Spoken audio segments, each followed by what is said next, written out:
মৌলা, তোমার রহমতের সামনে আমার গুনার তো কোনো অস্তিত্ব নাই মৌলা।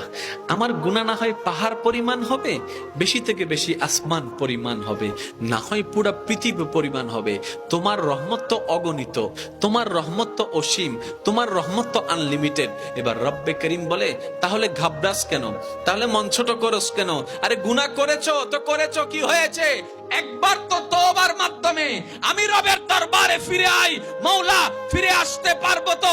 দরজা কি খোলা আছে? রব্বে করিম বলে, মরণের আগ পর্যন্ত, কিয়ামতের আগ পর্যন্ত, সূর্য পশ্চিম আকাশে ওঠার আগ পর্যন্ত দরজা খোলা আছে, দরজা খোলা আছে, দরজা খোলা আছে।